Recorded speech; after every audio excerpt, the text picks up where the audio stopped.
My sister stole my prom dress 1 hour before graduation, but when I told my grandma the truth, she destroyed my entire family, sent my sister to jail, and left me $2 million while my parents got nothing.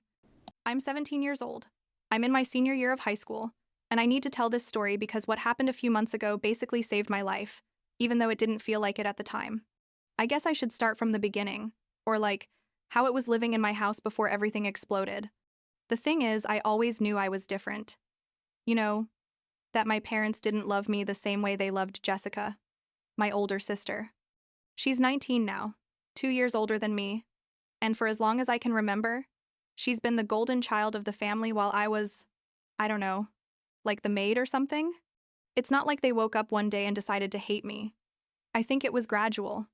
Jessica was always more demanding, louder, more of everything basically, and my parents just gave in to whatever she wanted.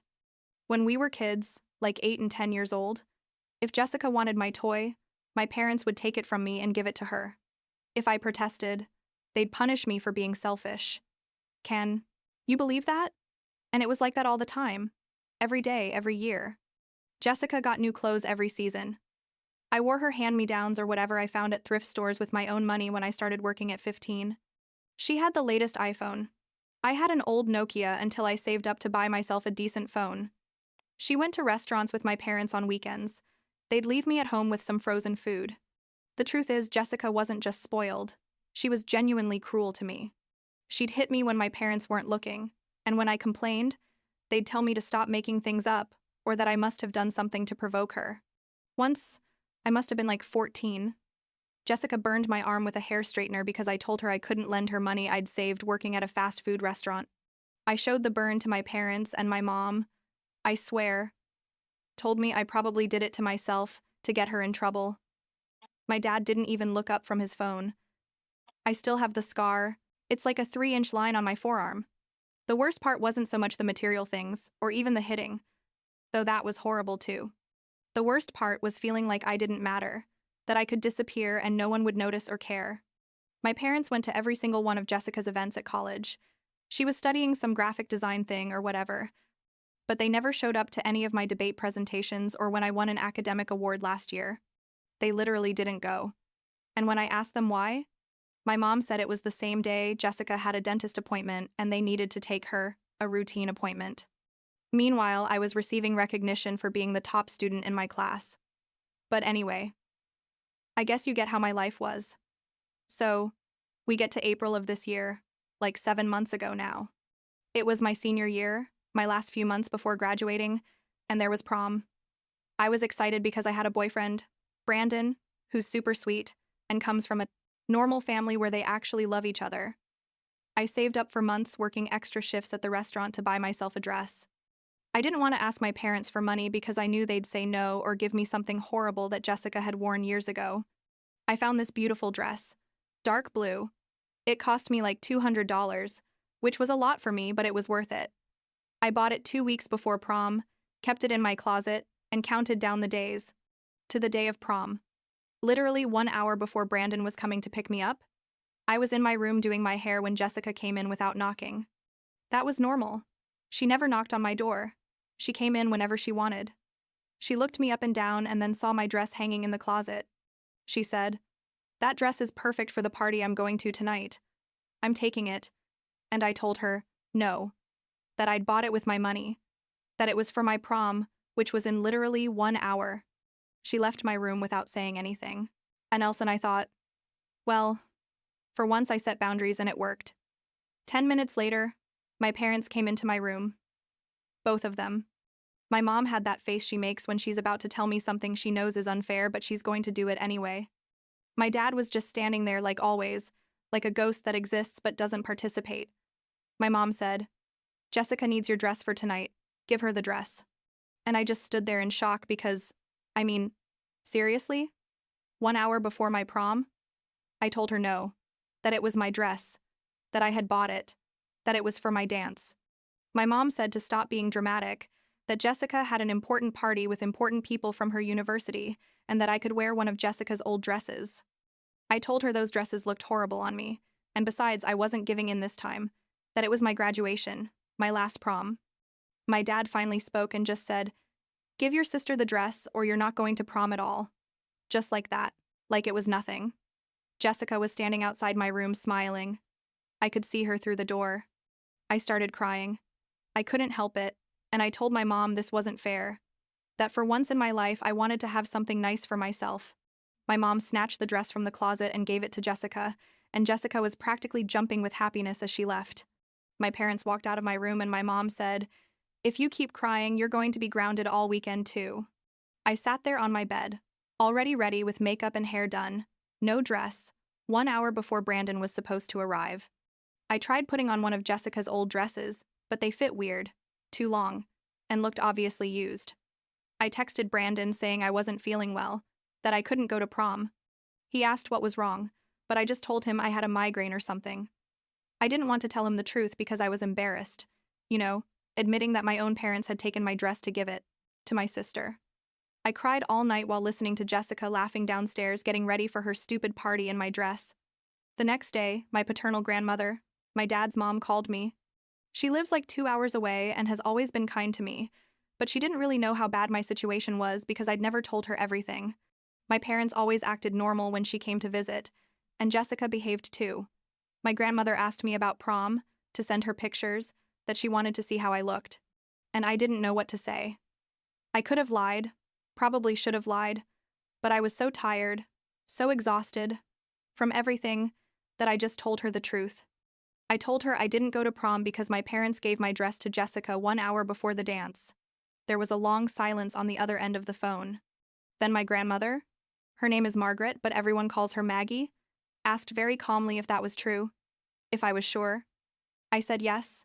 She asked me more things, like when had I bought the dress, with what money, if my parents knew it was for my prom. I answered everything. Then she asked if I could come see her for dinner that week, just her and me. I said yes. A few days later, it was Tuesday, I think, Maggie picked me up from school. My parents didn't know I was going out with her, but it's not like they cared much about what I did anyway. We went to an Italian restaurant, a nice one, and she let me order whatever I wanted. During dinner, we talked about normal things at first. School, my grades, which are really good actually, my plans for college. Then at the end of dinner, she took a box out of her purse and gave it to me. Inside was a new MacBook, like one of the latest ones. Probably cost over $1,000. I was in total shock. She told me, "This is because I'm proud of you, because I know you're a hardworking girl and a good student, and because you deserve something nice." And then she added, "And also because I need you to understand that there are people who love you and value you, even if it doesn't seem like it in your house." That last part made me cry right there in the restaurant. Not dramatic crying, just silent tears running down my face. Maggie took my hand and told me that if I ever needed to talk about anything, she was there. I thanked her like 1,000 times, and she drove me back home. When I got home with the laptop, my parents were in the living room. They didn't even ask me where I'd been or where I'd gotten the computer from. I went up to my room, hid the laptop in my closet inside an old backpack thinking it would be safe there, and tried to do my homework. Like 2 hours later, Jessica came into my room, again without knocking, and asked me what that box was that she saw me come in with. I told her nothing. Something from school. But Jessica isn't stupid. She's many things, but not stupid. And she saw the MacBook box in my trash can because I, like an idiot, hadn't hidden it well. She said, "Grandma bought you a MacBook? You?" And there was something in how she said it, with so much contempt, that something in me broke. I told her yes, that she'd bought it for me because she wanted to, and that it was mine and I wasn't going to give it to her. Jessica laughed and said, "Of course you're going to give it to me. You always end up giving everything." But this time I told her no, that if she tried to take it, I was going to tell Grandma everything, absolutely everything she'd done to me over the years. I told her Grandma didn't know anything about the truth and that if Jessica took this computer from me, I was going to make sure Maggie knew every detail. Jessica turned red with anger, literally red, but she left my room slamming the door. I thought I'd won. How naive I was. The next day I talked to Brandon and told him the truth about prom. I couldn't handle the guilt of having lied to him anymore. He got really angry. Not at me, but at my parents, and told me his family wanted to meet me, to come to dinner at his house that weekend. I went, and his family was so kind, so normal, that it made me realize how bad things were in my house. Brandon's mom hugged me when she met me. His dad made bad but sweet jokes. His younger sister showed me her room and her stuff like we were already friends. It was weird to feel welcome somewhere. That week, I texted Maggie asking if we could talk. Just us. Something serious. She said yes immediately and asked me to come to her house on Saturday. I told my parents I was going to Brandon's house to study and drove to my grandmother's house in the old car I'd bought a few months ago with my savings. A 2005 Honda Civic that was a piece of junk, but at least it was mine. When I got to Maggie's house, she had tea prepared and cookies, and we sat in her living room. She asked me what was wrong, and I just started talking. I told her everything. Every single thing. I told her about how Jessica hit me and my parents did nothing. I told her about the hair straightener incident and showed her the scar. I told her I'd never had new clothes, that I'd been working since I was 15 to buy my own things, that my parents never went to my school events, that they left me alone at home while they went with Jessica to fun places. I told her about the food, how Jessica ate well and I ate leftovers or cheap frozen food. I told her about prom and about 1,000 other things I'd kept inside for years. Maggie cried while I talked. She didn't say anything, just listened and nodded. And when I finished, she hugged me so tight I thought she was never going to let go. Then she pulled back and said, "Why didn't you ever tell me?" And I told her I was scared. That I thought maybe no one would believe me. That maybe it was my fault somehow. She told me none of this was my fault, that what my parents had done was abuse and neglect, and that Jessica had been violent with me and that wasn't okay either. Maggie grabbed her phone and started making calls right there. She called her son, my uncle, and told him everything. She called her lawyer, a friend of hers named William. She called other family members. I just sat there in shock watching my entire life change in real time. After the calls, Maggie told me, "You're coming to live with me, but first we're going to go to your house to get all your things, and we're doing it today, right now." I told her my parents were home, that there was going to be trouble. She said, "Let there be trouble then." We drove to my house. We got there around 4 inches the afternoon. Maggie came in with me, and my parents were in the living room watching TV with Jessica. My dad's face when he saw his mom walk in was total confusion. Maggie told them, "I'm here for my granddaughter's things. She's coming to live with me." My mom got up from the couch and asked what she was talking about. Maggie, with a voice I'd never heard from her, said, "You don't deserve to be parents, and I'm going to make sure you face consequences for everything you've done to this girl." Jessica laughed, literally laughed like it was all a joke. She told Maggie, "Is she filling your head with lies?"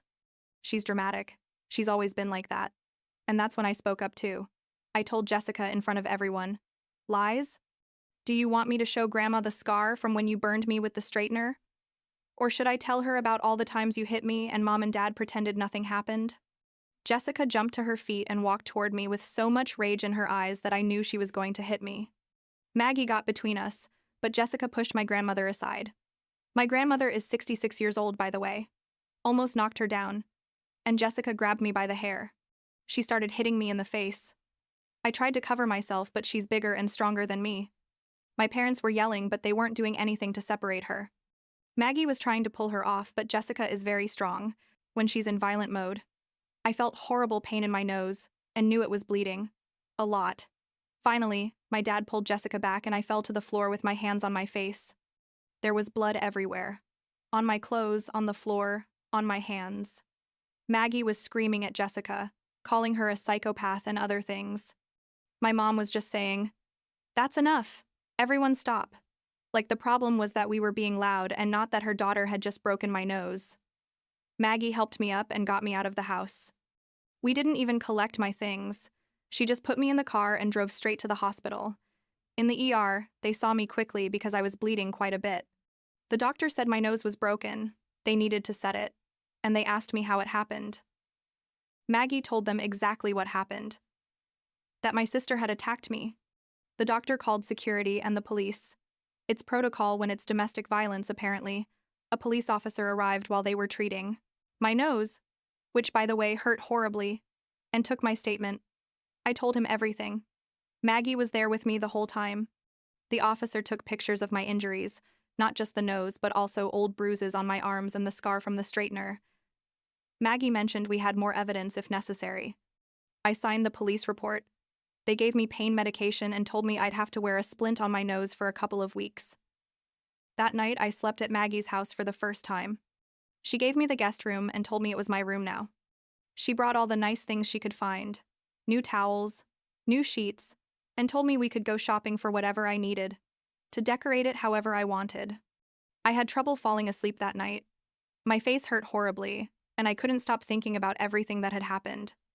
The next morning, Sunday, Maggie told me William was coming to talk to us. William turned out to be a family lawyer who had worked with Maggie before on other cases. He was a man around 50, very professional but kind. I told him my whole story again. He took notes and asked specific questions about dates and events. He said we had a very strong case of child neglect against my parents and assault against Jessica. He explained that the police report from the hospital was crucial and that we were going to proceed with criminal charges. On Monday, the police arrested Jessica.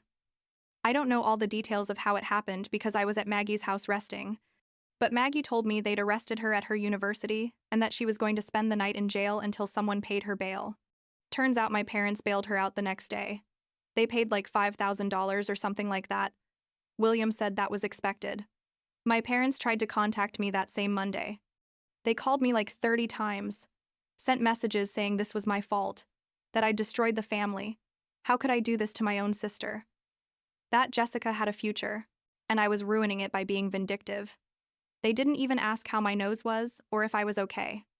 Maggie took my phone away and she answered them, told them not to contact me anymore, that everything was going to go through lawyers from now on.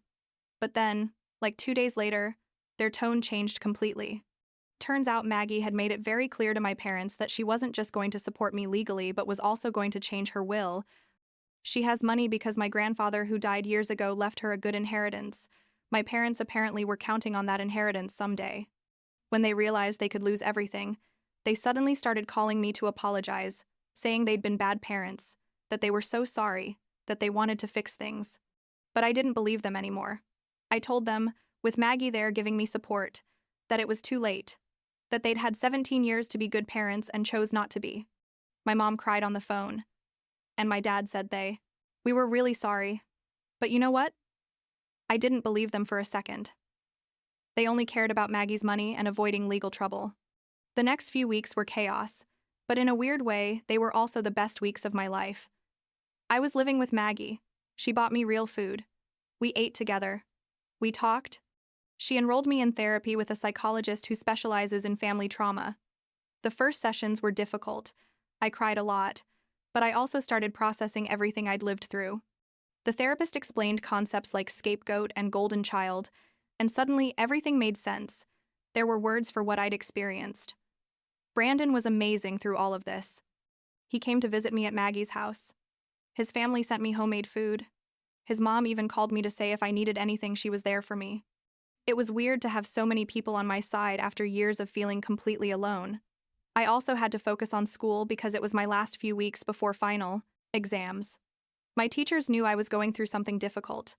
Maggie talked to them, and they were very understanding. They gave me extensions on some assignments and offered me extra help. I managed to keep my grades high despite everything. The legal process moved forward. William explained every step to me. Jessica was formally charged with aggravated assault because she broke my nose and because there was a documented pattern of violence over years. My parents were charged with child neglect and endangering the welfare of a minor. Maggie had documentation of everything. She kept all the text messages, all the photos from the hospital, everything. I also applied for a restraining order against Jessica, which was approved. She can't come near me, can't contact me, nothing. I thought about asking for a restraining order against my parents too, but decided not to. Not because I forgave them, but because honestly, I didn't care about them enough anymore to be afraid of them. They're pathetic. My final exams came and I did really well. Considering everything, I got A's in almost all my classes. And the best part was, I received my acceptance letter from my dream university with a full academic merit scholarship. When the letter arrived and I opened it with Maggie there with me, we both cried with happiness. Maggie said she was proud of me and that she was going to support me in everything. Jessica's case went to court around June. William prepared me to testify. And even though I was terrified, I did it. I told my story in front of the judge, showed evidence. the photos, the medical documents from the hospital. Jessica was there with her lawyers. My parents were there too. But I just focused on telling the truth. Jessica was sentenced to 6 months in jail and probation after. It wasn't much time, but at least it was something. My parents also faced consequences. They got probation, community service, and had to go to mandatory anger management and parenting classes. They also had to pay a considerable fine. But the best part was that Maggie officially changed her will, excluding them completely.